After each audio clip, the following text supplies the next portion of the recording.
श्रीमद् भागवत नवम स्कंध में सूर्यवंश एवं चंद्रवंश में उत्पन्न हुए राजाओं की कथाएं हैं। भारत के गौरवमयी इतिहास की दृष्टि से नवम स्कंद की कथाएं अति महत्वपूर्ण हैं तथा प्रेरणा प्रदान करने वाली हैं। राजा सुदमन की कथा। इन स्कंद में सर्वप्रथम श्रद्धदेव वैवस्वत मनु एवं उनकी पत्नी श्रद्धा की कथा आती है। मनु संतानहीन थे। उन्होंने संतान प्राप्ति हेतु यज्ञ कराया। मनु के मन में पुत्री की इच्छा थी, किंतु श्रद्धा पुत्री चाहती थी। अतः उन्होंने होता को अपना इच्छा बता दी। होता ने तदनुसार ही यज्ञ कुंड में आहुति दी। तब यज्ञ के फलस्वरूप पुत्र के स्थान पर ईला नाम की कन्या उत्पन्न हुई। यह देखकर मनु का मन प्रसन्न नहीं हुआ। उन्होंने अपने गुरु वशिष्ठ से कहा कि वैदिक कर्म का फल विपरीत कैसे हो गया। तब उन्होंने बताया कि आपकी पत्नी ने होता से पुत्री हेतु प्रार्थना की थी, अतः होता को विपरीत संकल्प करना पड़ा। मनु की प्रार्थना पर वशिष्ठ जी ने भगवान की स्तुति की। भगवान प्रकट हुए। उन्होंने वशिष्ठ को मुँह मांगा वर दिया, जिसके प्रभाव से वह ईला नामक कन्या है सुदमन नामक श्रेष्ठ पुत्र बन गया। इस वृतांत से पति को यह शिक्षा लेनी चाहिए कि कोई भी शुभ कर्म का संकल्प दोनों की सहमति से किया जाना चाहिए।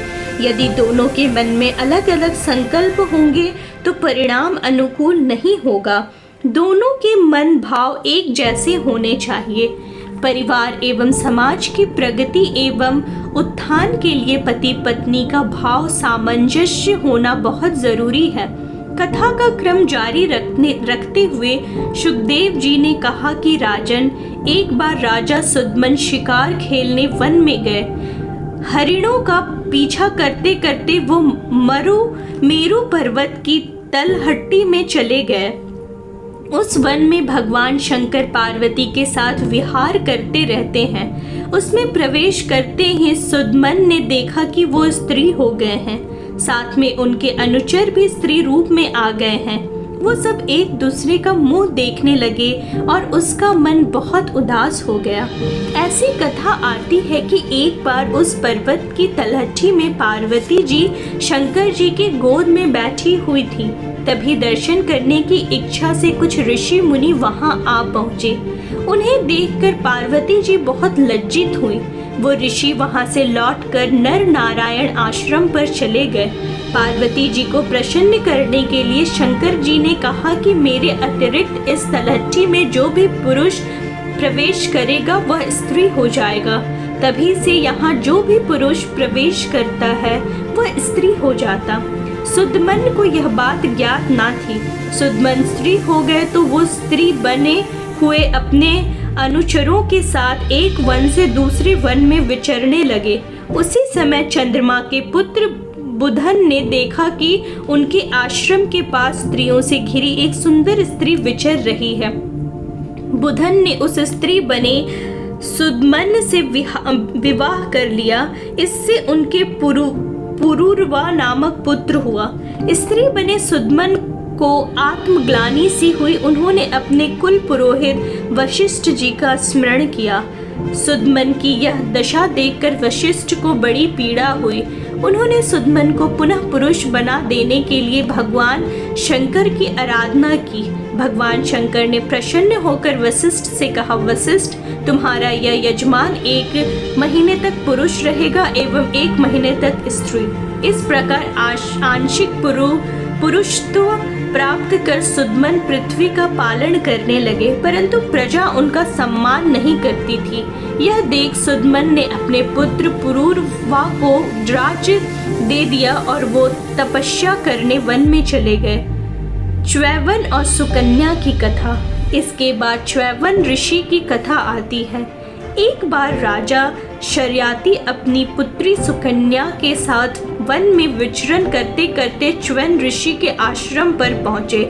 सुकन्या अपनी सखियों के साथ वन में घूमकर प्राकृतिक सौंदर्य निहार रही थी कि उसने एक स्थान पर देखा कि बाम्बी दीमक को एकत्रित हुई मिट्टी वो छेद में से जुगनू की तरह 2 ज्योतियां दिख रही है। सुकन्या ने बाल सुलभ चपलता से एक कांटे द्वार उन ज्योतियों को वेध दिया। इससे उनमें से बहुत सा रक्त बह चला।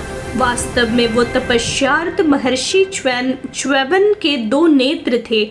शर्याति को यह जानकर बड़ा दुख हुआ। शर्याति की प्रार्थना से च्यवन ऋषि प्रसन्न हुए। तदंतर च्यवन मुनि के अभिप्राय जानकर उन्होंने अपनी कन्या ऋषि को समर्पित कर दी। सुकन्या के च्यवन को पति रूप में स्वीकार कर लिया। अपनी चूक से महर्षि को कष्ट पहुंचाने के कारण सुंदर और युवती सुकन्या वृद्ध व्यक्ति को भी पति रूप में स्वीकार कर लिया।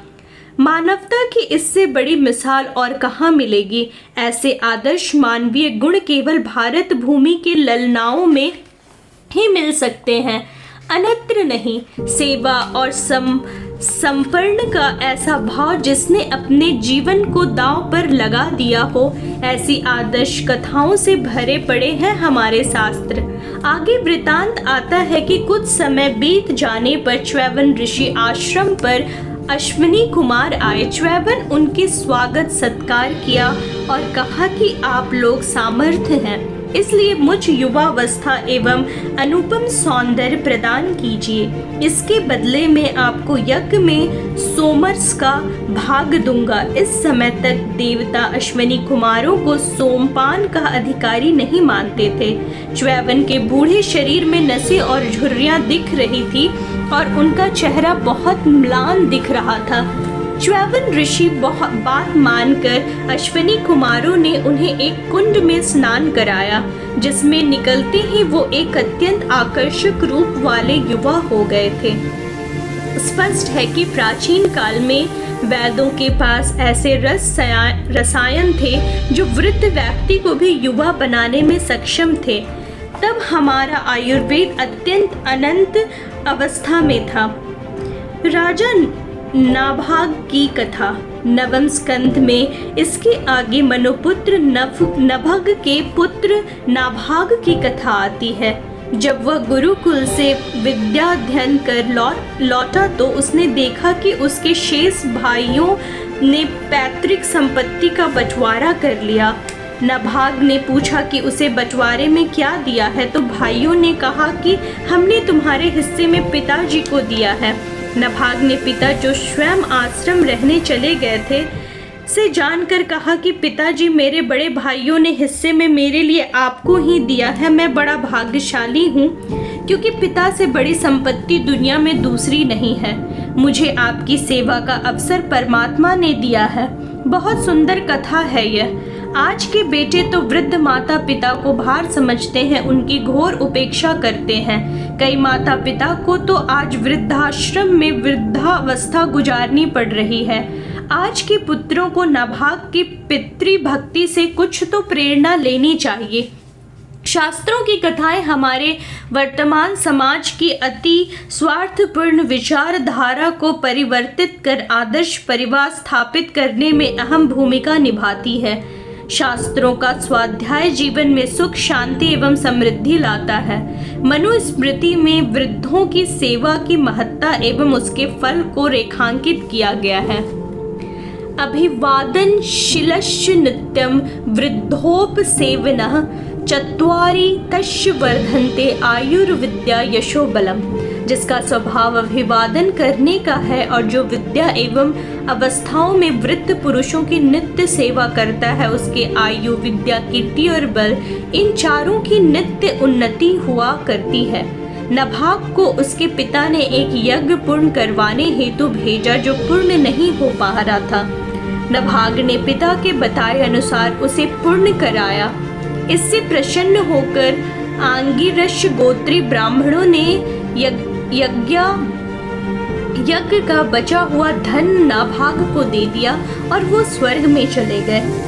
नाभाग जब वह धन लेने गया तो एक काले रंग का पुरुष वहां आया और उसने कहा, इस यज्ञ भूमि में जो धन बचा है वो मेरा है। नाभाग ने कहा कि ऋषियों ने यह धन मुझे दिया है। इसलिए यह मेरा है। इस पर उस पुरुष ने कहा कि तुम अपने पिता से पूछकर आओ कि धन पर किसका अधिकार है। नभाग ने आकर बताया कि पिताजी के अनुसार यज्ञ में शेष बचा धान रुद्रदेव का ही होता है। काले पुरुष के रूप में भगवान शंकर ही थे।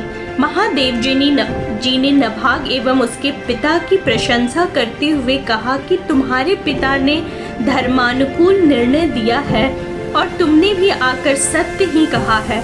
मैं तुमसे अति प्रसन्न हूँ, अतः तुम्हें सनातन ब्रह्म तत्व का ज्ञान देता हूँ और यह धन भी तुम्हें देता हूँ। इस प्रकार नभाग को दुर्लभ ज्ञान एवं विपुल धन प्राप्त हुआ। उनका शेष जीवन बहुत सुख शांति पूर्वक बीता। खूब यश कीर्ति उन्हें जीवन में मिली। नभाग के एक पुत्र हुए जिनका नाम था अम्बरीश। नीतिशास्त्र समझाने के लिए भागवतकार ने यह कथा कही है। यह कथा स्पष्ट संकेत देती है कि पिता की आज्ञा मानने वाले, उनकी सेवा करने वाले पुत्र को जीवन में सुख शांति यश कीर्ति धन संपदा सभी कुछ प्राप्त होता है। संत कवि तुलसीदास जी ने भी मानस में यही मत व्यक्त किया है। अनुचित उचित विचारु ताजी जे पालही पितु बैन ते भाजन सुख सुजस के बसही अमरपति ऐन। कथा यह भी कहती है कि जीवन में धर्म एवं नीति को कभी मत छोड़ो। चाहे कितनी भी विपरीत परिस्थितियां आए, मुसीबत आ घेरे, पर नीति से मत डिगो। धर्मज्ञ और नीतिज्ञ व्यक्तियों की रक्षा एवं सहायता स्वयं भगवान करते हैं। नभाग के पिता धन पर नभाग का अधिकार बता सकते थे। नभाग भी धन लेने के लिए हठ कर सकता था, पर दोनों में ऐसा नहीं किया। वो नीति पर चले, धर्म को पकड़े रहे। अतः महादेव जी ने प्रसन्न होकर उन्हें सब कुछ दिया। आज का मनुष्य तो धर्म एवं नीति को भूल ही गया है। वह तो येन केन प्रकारेण धन संपदा बटोरने हथियाने में लगा हुआ है। इसी का परिणाम है कि समाज में चारों ओर कलह एवं अशांति है। राजनीति से आज नीति के निकल जाने से राजनीति में भारी विकृति आ गई है और इसीलिए देश एवं दुनिया आज लगातार पतन की ओर अग्रसर होता जा रहा है। मानव मूल्य लुप्त होता जा रहा है। संबंधों में खटास, परिवार में टूटन विघटन जैसे हालात मनुष्य की नीति से च्युत होने के कारण ही बने हैं और बन रहे हैं। इन कथाओं से शिक्षा लेकर हमें संभलना होगा। राजा अम्बरीश की कथा। नभाग के बाद उसका पुत्र अम्बरीश राजा बना। उसे विरासत में पिता की संपत्ति तो मिली थी, परंतु सबसे बड़ा धन तो जो उसे मिला था वह था धर्म एवं नीति का धन। आज के पिता को यह ध्यान रखना चाहिए कि अपने पुत्रों के लिए धन संपत्ति भले ही ना छोड़े जाए, पर संस्कारों की संपत्ति उन्हें जरूर देकर जाए, क्योंकि जीवन संस्कारों से ही संवरेंगे। संस्कारों के बिना वित्त जीवन में विकृतियां लाएगा जो समाज के लिए हितकर नहीं होगा। अम्बरीश बहुत धर्मात्मा एवं नीतिज्ञ राजा थे। उनके राज्य में प्रजा पूर्णतया सुखी थे। दुखों, अभावों, कलह, क्लेशों के कहीं नामो निशान नहीं था। ऐसा लगता था जैसे स्वर्ग ही धरती पर उतर गया है। कहा जाता है कि अम्बरीश के राज्य में कोई स्वर्ग नहीं जाना चाहता था, क्योंकि यहीं पर स्वर्ग की आनंद प्राप्त हो रहा था। अम्बरीश परम ईश्वर भक्त थे। उनका शासन धर्म एवं नीति पर आधारित था, अतः प्रजा का आचरण, सोच एवं व्यवहार भी राजा जैसा ही था। कहा जाता है यथा राजा तथा प्रजा। आज के शासक भी यदि पूरी तरह नीति, नैतिकता एवं समर्पित भाव से शासन व्यवस्था चलाएं तो प्रजा भी वैसे ही आचरण करने लगेगी और चारों ओर शांति एवं अमन चैन हो जाएगा। राजनीतिज्ञों को धर्मशास्त्रों को स्वाध्याय करना चाहिए। अम्बरीश की कथा में आगे वर्णन आता है कि अम्बरीश का एकादशी का व्रत था। व्रत पूर्ण होने पर ही भोजन किया जाता है। राजा ने ब्राह्मणों को भोजन कराया, दक्षिणा दी, फिर उनकी आज्ञा लेकर स्वयं भोजन करने के लिए बैठने ही वाले थे कि इतने में दुर्वासा मुनि आ पहुँचे। दुर्वासा अति प्रभावी एवं अति क्रोधी मुनि थे। उन्हें आया देखकर अम्बरीश ने उनका स्वागत सत्कार किया और कहा कि भोजन तैयार है, कृपया भोजन कर लीजिए। दुर्वासा ने कहा कि मैं स्नान करके आता हूँ, तब भोजन करूँगा। अम्बरीश ने कहा, आप आइए, मैं आपकी प्रतीक्षा करूँगा। अम्बरीश प्रतीक्षा कर रहे थे पर दुर्वासा नहीं आए। इधर द्वादशी समाप्त होने को केवल 1 घटी का समय ही बचा था। पारायण द्वादशमी में करना था ही आवश्यक था। त्रयोदशी लगने वाली थी। बड़ा धर्म संकट आ खड़ा हुआ। अतिथि को भोजन कराए बिना भोजन करना उचित नहीं था।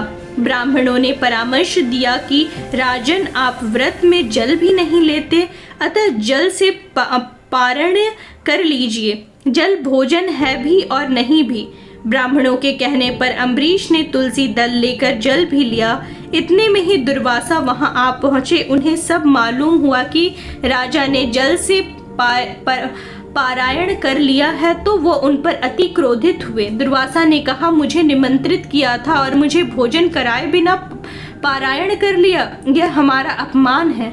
अम्बरीश ने कहा कि मैंने भोजन नहीं किया है, द्वादशी की अवधि समाप्त हो रही थी, अतः ब्राह्मणों के परामर्श से केवल जल लेके पारायण किया है। पर दुर्वासा कुछ भी सुनने को तैयार नहीं थे।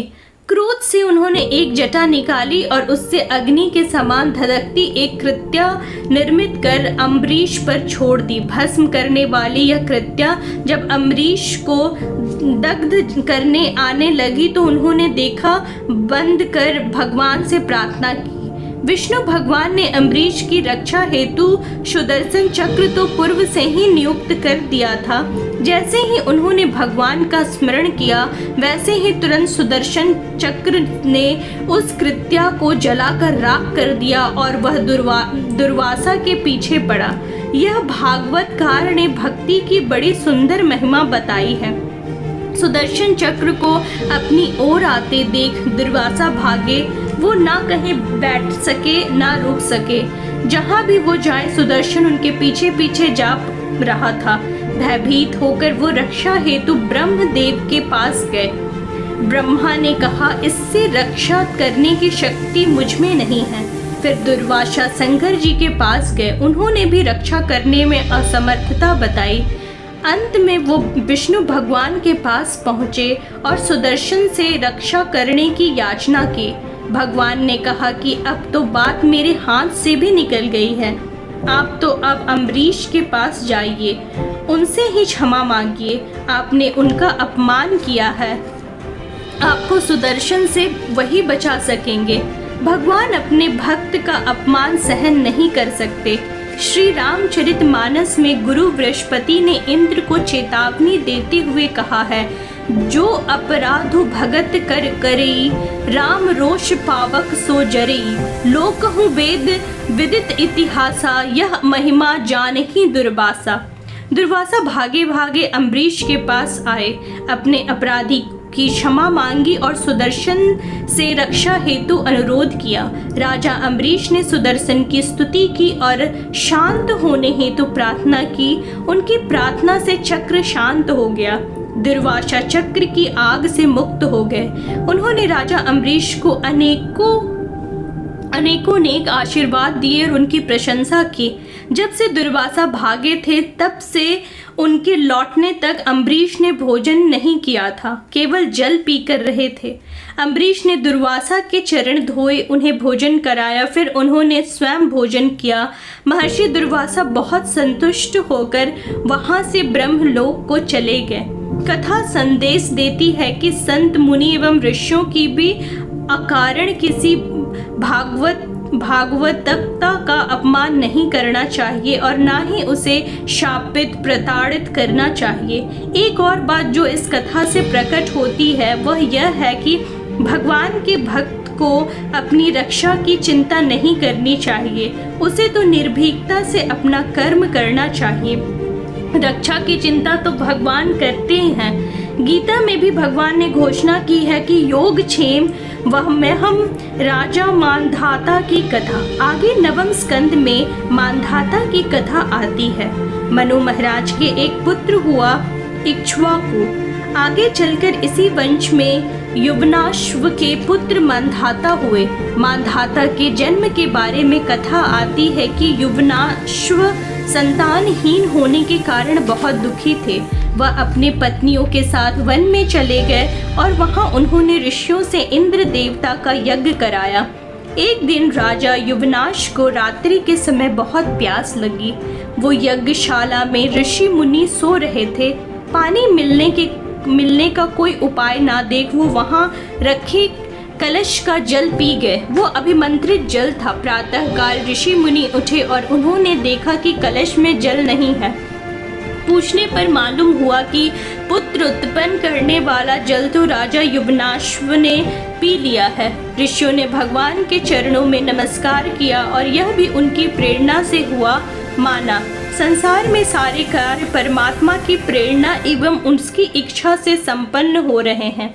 मनुष्य को केवल एक यंत्र मात्र है। फिर भी मनुष्य का अहंकार तो देखो कि वह अपने मैं को ही हमेशा आगे रखता है। हर छोटी बड़ी उपलब्धियों को अपनी ही उपलब्धि मानकर इतराता है, जबकि वास्तविकता यह है कि सब कुछ कराने वाला तो परमात्मा ही है। प्रसव का समय आने पर युवनाश्व की दाहिनी कोख फाड़कर पुत्र को बाहर निकाला गया। इसका नाम मांधाता रखा गया। मांधाता बहुत नितज्ञ, प्रतापी एवं शूरवीर राजा थे। वह इतने शक्तिशाली एवं पराक्रमी थे कि सातों द्वीप इनके अधीन थे। पूरी पृथ्वी पर उनका एक छत्र राज्य था। उन्होंने संस्कृति के उत्थान के अनेक कारण किए और प्रजा का बहुत भली प्रकार पालन किया। एक आदर्श शासक के रूप में मांधाता का वर्णन शास्त्रों में आता है। इन्हीं के समय में सौभऋषि हुए। वो बहुत प्रतापी तपस्वी थे। वो जल में प्रसन्न कर तपस्या धरती पर लाने हेतु अंशुमान ने उसके पुत्र एक दिलीप ने मत्स्य युगल को काम क्रीड़ा करते हुए देख लिया। दिलीप ने दृश्य को देखने से उनके मन में काम वासना उत्पन्न हो गई थी और उस वासना ने इतना जोर पकड़ा कि वो तपस्या छोड़कर राजा मांधाता के पास आए और बोले, राजन, मैं आपकी पुत्री से विवाह करना चाहता हूँ। सौभरी का शरीर जीर्ण शीर्ण हो गया था। राजा ने सोचा कि यदि मैं मना करता हूँ तो मुझे शाप दे देंगे। यह सोचकर उन्होंने कह दिया कि राजमहल में चले जाइए, जो पुत्री आपको पसंद कर ले उससे विवाह कर लीजिएगा। सौभरी ने अपनी तपस्या के बल से अपने शरीर को अत्यंत युवा और सुंदर बना लिया और फिर वो राजमहल में पहुंचे। सौभरी की मोहक सौंदर्य को देखकर मांधाता की सभी 40 पुत्रियां उनसे विवाह के लिए लालायित हो गईं। वो सभी पुत्रियां सौभरी के साथ चली गईं। सौभरी कई वर्षों तक उनके साथ रहे। फिर एकाएक उनको भान हुआ कि मैं तपस्या के शिखर से कहाँ यहाँ काम के गहरे गर्त में आ गिरा। धिक्कार है मेरे जीवन को। उनके अंदर का वैराग्य जाग गया। काम को त्याग वो राम की ओर फिर उन्मुख हुए और भगवत शक्ति शुरू की। फलस्वरूप वो स्वयं ही मुक्त हुए और उनकी पत्नियों को भी मुक्ति मिली। सौरभी की कथा के माध्यम से यह समझाया गया है कि मनुष्य को कामोद्दीपक दृश्य नहीं देखने चाहिए, इससे काम वासना जागृत होती है। आजकल के युवा जो कामोद्दीपक साहित्य पढ़ते हैं अथवा अश्लील चलचित्र आदि देखते हैं, उन्हें इस कथा से सीख लेनी चाहिए। काम वासना मनुष्य को पतित एवं भ्रष्ट बना देता है। काम को भी पुरुषार्थ माना है और उसके लिए विवाह की व्यवस्था की है। सौभरी को तप से नहीं भक्ति से मुक्ति मिली। भक्ति में बड़ी शक्ति है। भक्ति से जीवन बदलता है। भगवान तो भक्ति का महासागर है। इसका स्वाध्याय से भक्ति में मन लगता है। भक्ति को समझने के लिए श्रेष्ठ आध्यात्मिक साहित्य का अध्ययन जरूरी है। राजा सगर की कथा। इसके बाद सगर की कथा आती है। सगर चक्रवर्ती सम्राट थे। उन्होंने अश्वमेघ यज्ञ किया। इस यज्ञ का घोड़ा इंद्र ने चुरा लिया और कपिल मुनि के आश्रम में बांध दिया। सागर के पुत्रों ने घोड़े को ढूंढने में पूरी पृथ्वी छान डाली, किंतु कहीं भी घोड़ा नहीं मिला। तब उन्होंने बड़े अभिमान से सब ओर से पृथ्वी खोद डाली। खोदते खोदते वो कपिल मुनि के आश्रम में पहुँचे। वहाँ उन्हें वह घोड़ा दिखाई दिया। उन्होंने सोचा मुनि ने ही घोड़ा चुराया है। सगर के 60,000 पुत्र यह चोर हैं, इसको मार डालो कहते हुए मुनि की ओर बढ़े। उसी समय तपस्यारत मुनि के अपनी पलकें खोली। मुनि के तिरस्कार से सागर पुत्रों के शरीर में आग जल उठी और वो क्षण भर में जलकर खाक हो गए। अब उनको ढूंढने के लिए सागर का पौत्र अंशुमान निकला। वह कपिल मुनि के आश्रम में पहुंचा, जहां उसने अपने चाचाओं की भस्म को देखा। अंशुमन ने कपिल मुनि को आदर पूर्वक प्रणाम किया। मुनि ने उनसे कहा कि यह घोड़ा तेरे पितामह के यज्ञ का है। अंशुमान ने ऋषियों से अपने चाचाओं के उद्धार का उपाय पूछा। ऋषि ने कहा कि इनका उद्धार गंगा जल से ही हो सकता है। गंगा को प्रसन्न कर धरती पर लाने हेतु अंशुमन ने अपने पुत्र दिलीप के पुत्र भागीरथ तप किया। 3 पीढ़ी का पुण्य एकत्रित हुआ, तब कहीं गंगावतरण संभव हो सका। भागीरथ ने शंकर जी की आराधना की। वो गंगा को अपनी जटाओं में लेकर पृथ्वी पर उतरने हेतु तैयार हो गए। गंगा जी ने पृथ्वी पर उतरी थी। भागीरथ उन्हें पाताल तक ले गए। गंगा मैया के स्पर्श सगर पुत्रों की मुक्ति मिली। राजा भागीरथ ने गंगा को अवतरित किया, इसलिए उनका एक नाम भागीरथी भी है। भागीरथ बहुत कठिन तपस्या कर गंगा को धरती पर लाने में सफल हुए, इसलिए कठिन कार्य को संपन्न करने हेतु भागीरथ प्रयत्न शब्द प्रयुक्त किया जाता है। आगे खटवांग से शुरू हुए रघुवंश के वर्णन में रघु आज और आज के पुत्र महाराज दशरथ का वर्णन आता है।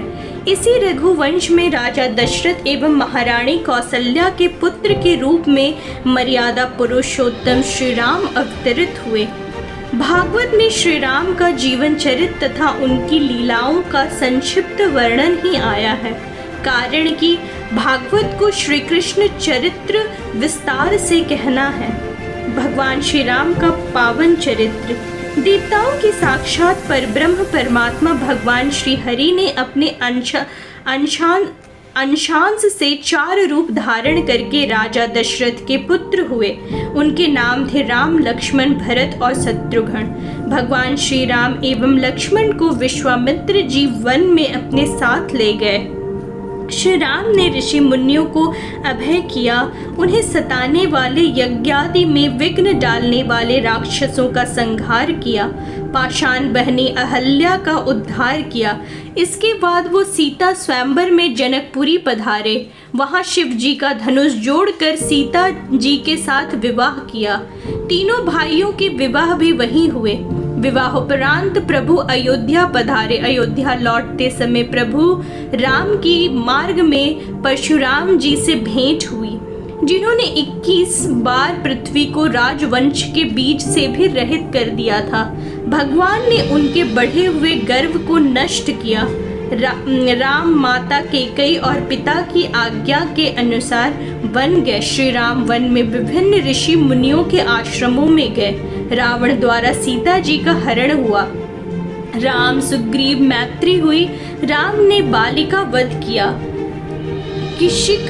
किशिकंधा का राज्य सुग्रीव को वापस दिलाया। वानरों की सहायता से सेतु बंध का निर्माण हुआ।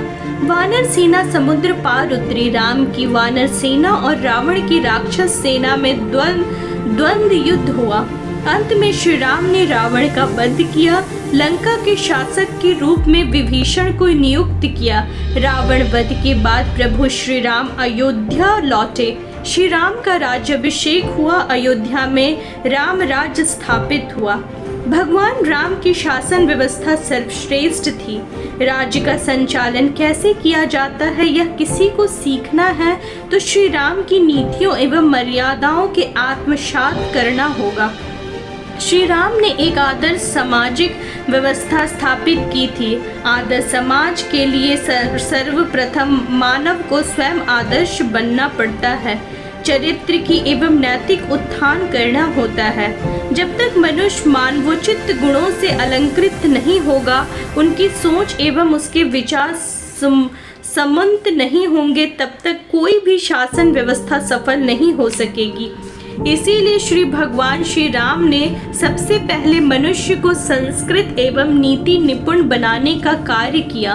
मनुष्य को उसकी जीवन की महत्ता बताई, उसे उसके कर्तव्य का भान कराया। एक आदर्श राष्ट्र का निर्माण करना है तो पहले आदर्श नागरिक निर्माण करना होता है। आदमी को बनाए बिना राष्ट्र नहीं बनता। यदि किसी देश को राष्ट्र को बनाना है तो पहले मनुष्यों को बनाओ, राष्ट्र अपने आप बन जाएगा, स्वतः खड़ा हो जाएगा। वास्तविकता भी यही है, राष्ट्र व्यक्ति से बनता है और व्यक्ति को खड़ा कर दो, राष्ट्र खड़ा हो जाएगा। श्री राम ने इसी दर्शन, इसी विचारधारा का प्रतिपादन किया है और उस समय एक आदर्श एवं सशक्त राष्ट्र खड़ा किया। श्री राम ने स्वयं नीति एवं मर्यादा का पालन किया एवं प्रजा को भी वैसा ही करने को कहा। प्रजा ने अपने राजा का अनुगमन किया और यथा राजा तथा प्रजा की उक्ति को चरितार्थ किया। न आज तक राम जैसा राजा हुआ और न ही उनके समय जैसा आदर्श राज और न ही ऐसी प्रजा। राम के राज्य में ऐसी सुख, शांति एवं प्रसन्नता थी कि स्वर्ग के देवता भी भारत भूमि पर जन्म लेने के लिए लालायित रहते थे। राम राज्य में प्रकृति मनुष्य की समस्त कामनाएं पूरी करती थी। वनानि नदो गिरई वर्षाणि द्वीप सिंधवः सर्वे काम दुधा आसन प्रजाना भरत वर्षभ। उस समय वन, नदी, पर्वत, वर्ष, द्वीप और समुद्र सब के सब प्रजा के लिए कामधेनु के समान कामनाओं को पूर्ण करने वाले थे। रामराज की महिमा की संक्षिप्त झलक तुलसीदास जी ने भी मानस के उत्तर कांड में प्रस्तुत की है। दैहिक दैविक भौतिक तापा, राम राज नहीं कहूँ ही व्यापा। सब नर करहि परस्पर प्रीति, चलहि स्वधर्म निरत श्रुति नीति। चारों चरण धर्म जग माही, पूरी रहा सपनेहु अघनाही। अल्प मृत्यु नहीं कवनो पीरा, सब सुंदर सब बिरुज शरीरा। नहीं दरिद्र को दुखी न दीना, नहीं कोई अबुद्ध न लक्षणहीना। सब गुणज्ञ पंडित सब ज्ञानी, सब कृतज्ञ नहीं कपटी सयानी। राम राज कर सुख संपादा, बरनी न सकई फनीस सारदा। सब उद्धार सब पर उपकारी, विप्र चरण सेवक नर नारी। एक नारी व्रत रत सब झारी, ते मन बच क्रमपति हितकारी। विधु महीपुर मयूखन, रवि तप जेतनहि काज। मांगे वारद देहि, जल रामचंद्र के राज। उस काल में मनुष्य का रहन सहन, सोच विचार एवं आचार व्यवहार इतना आदर्श एवं श्रेष्ठ था कि प्रकृति भी मनुष्य के अनुकूल चलती थी। चंद्रमा अपनी शीतल किरणों से पृथ्वी को पोषित करते थे, सूर्य उतना ही तपते थे जितनी जरूरत होती थी और बादल मांगने पर जल देते थे। राम के राज में ऐसी कृपा बरसती थी प्रकृति, इसलिए तो राम राज्य पूरे विश्व में श्रेष्ठ माना जाता है। आज के राजनीतिज्ञों, शासकों, प्रशासकों राम राज्य की इन विशिष्टताओं पर चिंतन मनन कर तदनुरूप अपने चिंतन एवं चरित्र को ढालना चाहिए और प्रजा को एक आदर्श शासन व्यवस्था प्रदान करना चाहिए। राजा ययाति की कथा। नवम स्कंद में आगे राजा ययाति के जीवन का वर्णन आता है। ययाति का विवाह शुक्राचार्य की पुत्री देवयासिनी से हुआ था। राजा वृषपर्व की कन्या शर्मिष्ठा को उसके साथ दासी के रूप में दिया गया था। शुक्राचार्य ने ययाति को शर्मिष्ठा तथा पत्नी रूप में व्यवहार न करने को कहा था। जब शुक्राचार्य को मालूम हुआ कि शर्मिष्ठा के भी राजा ययाति से 3 पुत्र हैं, तो उन्होंने ययाति को शाप दे दिया कि तुम्हारे शरीर में बुढ़ापा आ जाए, शापवश ययाति वृद्ध हो गई।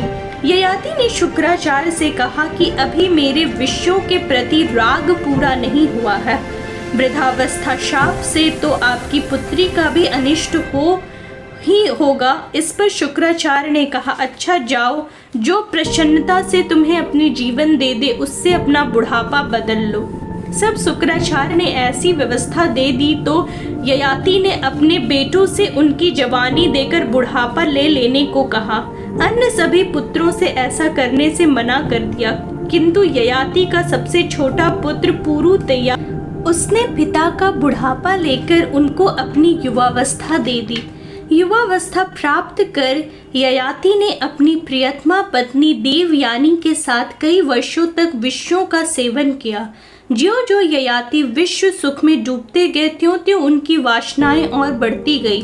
भोगों से तृप्त हो ही नहीं रही थी। स्त्री के प्रेम पाश में ययाति ऐसे बंध गए कि उन्हें अपनी तथा राजकाज की सुध ही नहीं रही। निरंतर 1000 वर्ष तक वो विषय भोग में लिप्त रहे, किंतु उनकी तृष्णा बढ़ती ही गई। एक दिन ययाति के मन में विचार आया कि मैं कितना पतित हो गया हूँ। कामना ने मुझे अंधा बना दिया है। बेटे को बुढ़ापा देकर मैं उसकी जीवन से काम तृप्ति कर रहा हूँ। धिक्कार है मुझे। भागवतकार श्री व्यास जी ने ययाति के चरित्र के माध्यम से मनुष्यों को काम के प्रबल प्रभाव से सावधान रहने को कहा है। ययाति के मन में वैराग्य उदय हो गया। उन्हें अपनी पत्नी से कहा कि संसार के सारे पदार्थ एवं सारी कामिनियों भी मिलाकर काम एवं कामनाओं में लिप्त पुरुष को तृप्त नहीं कर सकती। काम की दधकती आग के यदि शांत करना है तो वो संयम सलील से ही हो सकेगा। भोग भोगने से तो और भड़केगी। और फिर ययाति ने अपनी जीवन का अनुभव दुनिया वालों के लिए प्रस्तुत किया, जिसे भागवतकार ने निम्नलिखित श्लोक के माध्यम से व्यक्त किया है। ना जातु कामः कामना मुपभोगेन शाम्यति हविषा कृष्ण वर्तमेव भूय एवाभिवर्धते। अर्थात विषय के भोगने से भोग वासना कभी शांत नहीं हो सकती, बल्कि जैसे घी की आहुति डालने पर आग और प्रबल भड़क उठती है, वैसे ही भोग वासनाएं भी भोगने से प्रबल हो जाती है। आगे ययाति ने कहा कि विषयों का बार बार सेवन करते करते मेरे 1000 वर्ष पूरे हो गए, फिर भी उन भोगों के प्रति मेरी क्षण प्रतिक्षण लालसा बढ़ती ही जा रही है। अतः मैं अब भोग की वासना तृष्णा का परित्याग कर अपना अंतःकरण परमात्मा के प्रति समर्पित करूंगा। यह विचार कर ययाति ने अपने पुत्र पुरु की जवानी उसे लौटा दी, अपना बुढ़ापा वापस ले लिया और वन में जाकर समस्त आसक्तियों को त्याग कर भगवान वासुदेव में मन लगा लिया। थोड़ी ही दिनों में उसका शरीर छूट गया और वो परम धाम को चले गए। देवयानी ने जब यह गाथा सुनी तो उसने भी भगवान कृष्ण के ध्यान में तन्मय होकर अपनी शरीर छोड़ दिया। ययाति की गाथा से हमें यह शिक्षा लेनी चाहिए कि जब हजारों वर्षों में ययाति की वासनाओं की तृप्ति नहीं हो सकी तो स्पष्ट है कि भोग से तृप्ति कभी हो ही नहीं सकती। अतः भोगों के पीछे भागना नहीं चाहिए। अनासक्त रहकर मर्यादित काम भोग की अनुमति शास्त्र देते हैं। ईशोपनिषद में कहा गया है, तेन त्यागेन भुज्जीथा, अर्थात भोगों को त्याग पूर्वक भोगो, उनमें आसक्त मत हो। भोग में भी त्याग वृत्ति होनी चाहिए, उनमें लिप्त नहीं होना चाहिए। हमारे सभी शास्त्र जीवन में मर्यादित आचरण रखने की सलाह देते हैं। शास्त्रों के संदेश मनुष्य की भौतिक एवं आध्यात्मिक उन्नति दोनों में सहायक होते हैं। अतः सभी मनुष्यों को शास्त्रों का स्वाध्याय नियमित रूप से करना चाहिए। नवम स्कंध में आगे राजा पुरु के वंश का वर्णन आया है। इसी वंश में दुष्यंत हुए। उन्होंने गांधर्व विधि से धर्मानुसार सुकंतला से विवाह किया। इसी दंपति के पुत्र हुए भरत। भरत बचपन से ही बड़े वीर और निर्भीक थे। बचपन में वो सिंहों को बलपूर्वक बांध लेते थे और उन्हीं के साथ खेला करते थे। दुष्यंत की मृत्यु के पश्चात यही यशस्वी बालक भरत चक्रवर्ती सम्राट हुआ। ये बड़े शक्तिशाली और प्रतापी राजा थे। आगे भरत वंश का वर्णन आता है।